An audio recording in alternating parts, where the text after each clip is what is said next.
Good evening, everybody. It's Pat McDonald again here, your host for God Questions. We're in this series here, having a great time, at least I am. We are on video number 6 in this series. Again, the purpose of the series is in more great detailed explanation in video number 1.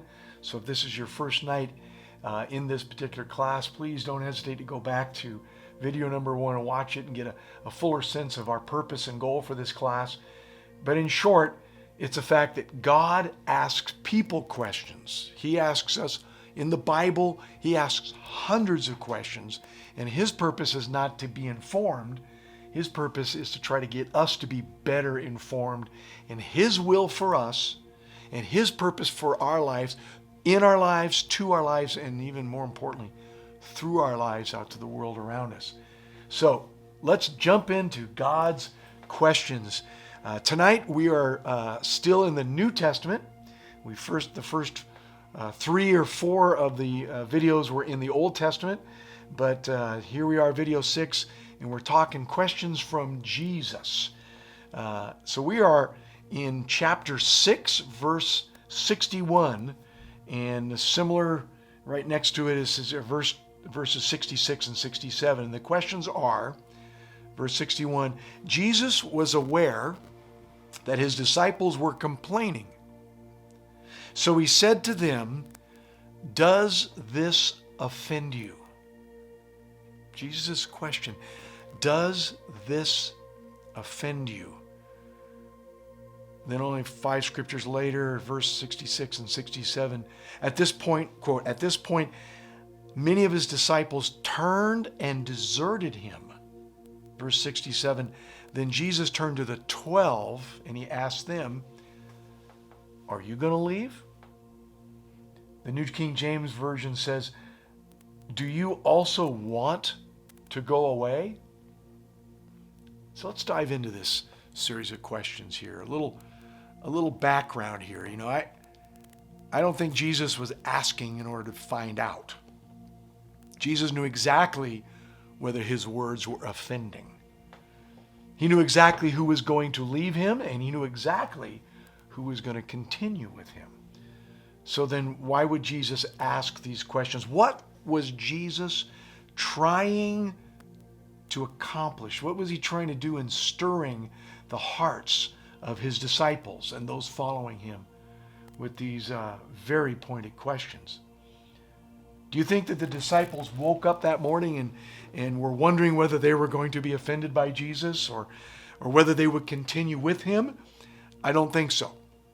I'm sure that there are a couple that were in doubt. We know that Judas Iscariot, of course, would be the one who betrays Jesus.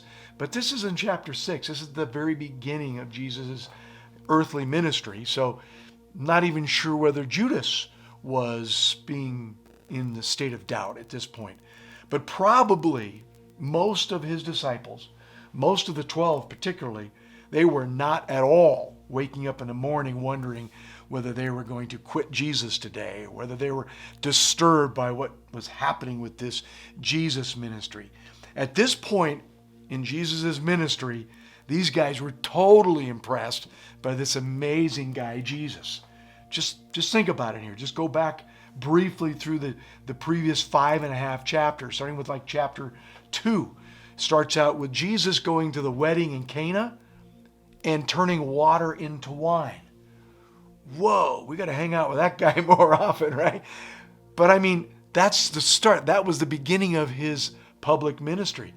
And then in that same chapter, he visits the temple. He visits Jerusalem for the first time since his water baptism during Passover, and he walks right in and just throws the place around. He tears up the tables, flips them over, and he just tears into the temple, right? This 30-year-old kid, basically, right?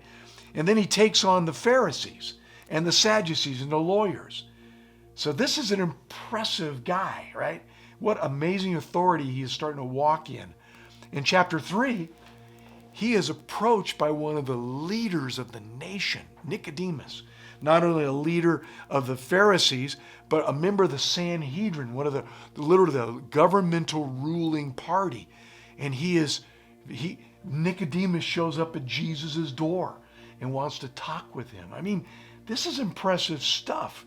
Later on in chapter 3, Jesus is certified by John the Baptist as the one that must increase while John the Baptist decreases. I mean, you can kind of sense the momentum of his stardom. I mean, everybody's starting to flock to this guy. Chapter 4, they take this hike through Samaria, and he stops at the well in Samaria, and he has this incredible encounter with a woman. So he's breaking rules, because the Jews were a very, you might say, a racist group. Their laws prohibited them from interaction, not just with people of different races, but people of different nations.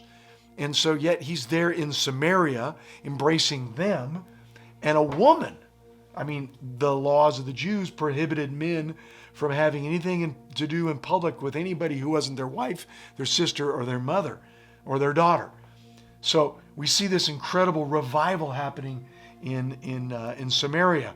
And at that time was one of the first times he starts to declare himself as the Messiah. The one who speaks to you, madam, is he who is the Messiah.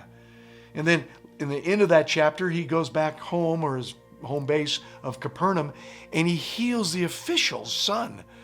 And not just heals him by laying his hand on him, but literally speaks the word of healing, and the guy is healed. So then you get into chapter 6, and Jesus feeds 5,000 with 5 loaves and 2 fishes. And the people are so impressed by that, they now want to take him by force and make him their king. So let me tell you, Jesus is on a roll, and his guys are just thrilled to be on. I'm with him. I know him. I'm one of the 12, right? I mean, so this was an incredible build-up to the end of chapter 6. And then Jesus in Capernaum, in one of the synagogues, addressing the people who've been impressed with him, his followers, his fans, if you will.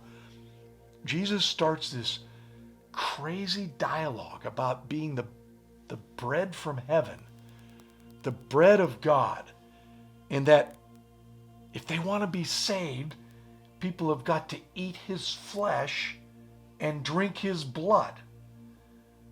Whoa, yeah, no wonder people were starting to scratch their head a little bit. Chapter 6, verse 61, that's when Jesus says he was aware that his disciples were complaining. Yeah, if I started preaching that, I'll bet you many of the members of my church would be complaining too. And that's when he says to them, does this offend you? Then Jesus jumps right back into this crazy radical preaching. Oh, great. Jesus, I would have thought you'd have caught the hint and backed off. Jesus is the Son of God. He knows the hearts of men. He was on assignment from God. He only spoke what the Father told him to speak. It was not a random rant. It was not some crazy dialogue. He was speaking the words of life.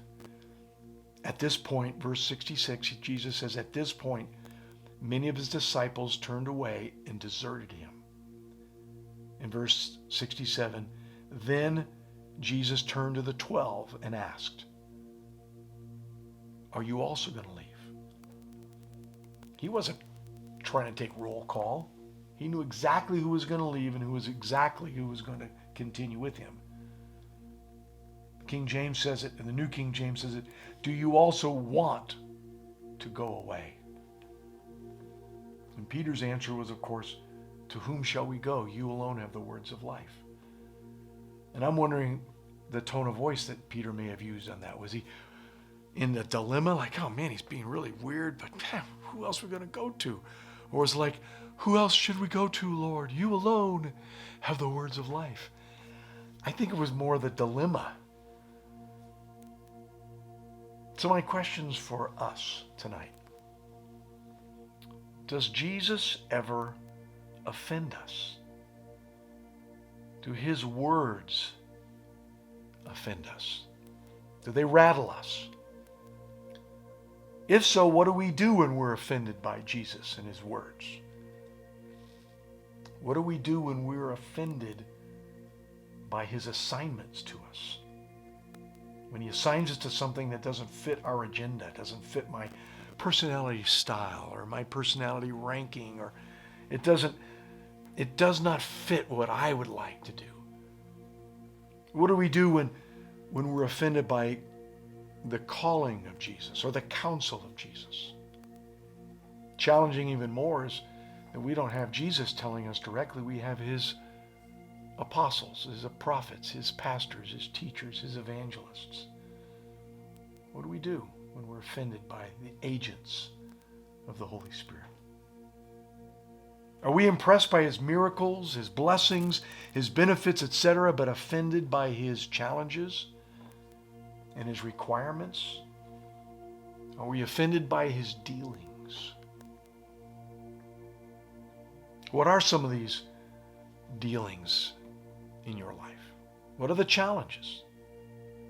How do we negotiate these? I offer you those questions. I challenge you to discuss them. And I ask you once again, are we offended? Does this offend you? Do we also want to go away? So I leave those questions with you tonight. Have fun. Have fun with those questions. And we will see you next week with another question from God. God bless you, everybody.